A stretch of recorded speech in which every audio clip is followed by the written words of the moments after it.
প্রতি বছরের ন্যায় এবছরও শুরু হলো শ্রী শ্রী শ্যামা প্রগতি সংঘের 16 প্রহর ব্যাপী হরিনাম সংকীর্তন।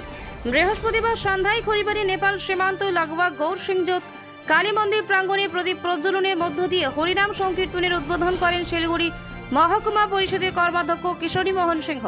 সাথে ছিলেন গৌরসিংজোতের পঞ্চায়েত সদস্য কৃষ্ণ রায়, সমাজসেবী গোপাল বর্মন, অতুল বর্মন সহ হরিনাম সংকীর্তন কমিটির সভাপতি উত্তম রায়, সম্পাদক রাজু সাহানি, সাগর পাসওয়ানরা।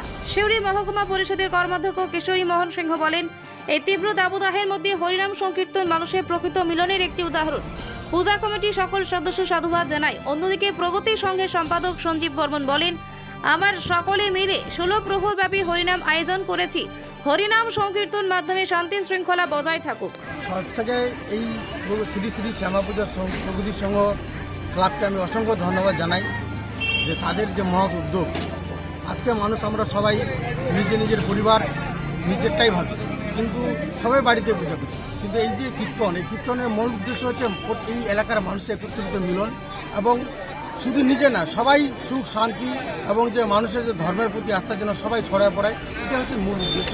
তার জন্য এই যে ক্লাব যে উদ্যোগ নিয়েছে, এই দাবদাহ রুজুতে যারা অক্লান্ত পরিশ্রম 1 মাস ব্যাপী যে কালেকশন করে ওনারা যে আজকে এলাকার জন্য যে কাজ করছে, আমি সাধুবাদ জানাই।